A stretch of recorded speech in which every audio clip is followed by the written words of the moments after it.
Welcome back to A Simple Word, where we Capuchins reflect on this upcoming Sunday's Gospel. I'm Father Christopher. I'm the new associate pastor at our Capuchin parish here in Denver, Colorado.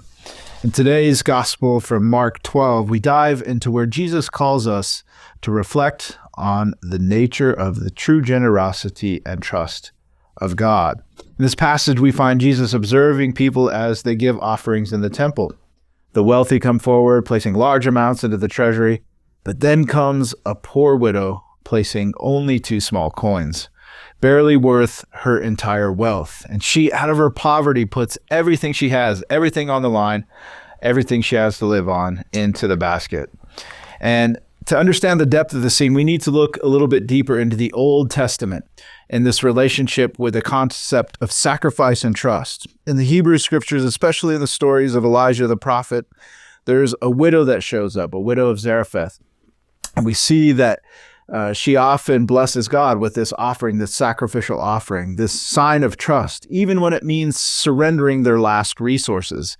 And so Jesus affirms this widow in today's gospel with that widow of Zarephath in mind. But this offering, this profound widow's offering, is just like the faith of Abraham when he was willing to sacrifice his son Isaac.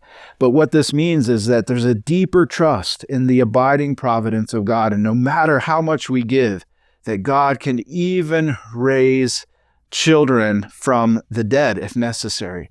And so all throughout the Old Testament, we see, even in the Shema, which we just heard from in this past Sunday's Gospel, from Deuteronomy chapter 6, verse 5, to love the Lord your God with all of your heart, all of your soul, and all of your strength. And even this small widow's offering becomes a powerful testament of her belief in God, that he will care for her needs. And this widow embodies what in spiritual theology we call a kenosis, a totally self-emptying of ourselves. Christ gives his kenosis in the emptying of the cross. He pours himself out for our salvation. And so this widow that gives the widow's mite in today's gospel is mirroring Christ himself, his very heart that is poured out on the cross for sinners, poured out on the cross to save souls. And she's mirroring that same mission that Christ will empty for us, that kenosis, that servanthood of God. And so it's a beautiful affirmation that the Lord gives to her in front of all the Pharisees that are only giving just a little bit. And he calls his disciples too, we the church, to embrace this kind of self-giving. From a Franciscan perspective, especially from the teachings of St. Francis and St. Clare, right, we see the same thing being modeled, this same generosity of the widow being modeled in true poverty. True poverty is not about destitution, but it's a profound trust and detachment from anything that could prevent us from depending entirely on God. And St. Francis would often say, my God and my all. And that's the same echoing cry that this widow has in her small but total gift. And so today, my sisters and my brothers, Jesus is inviting us.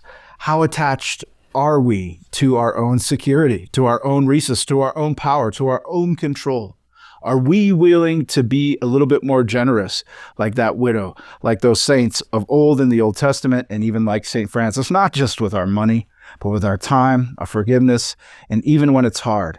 But when we give something away, are we willing to examine our lives, to let go, and to trust that God will provide abundantly with our little sacrifice? And when we give ourselves in love, no matter how big or how small, we are transformed into another Christ.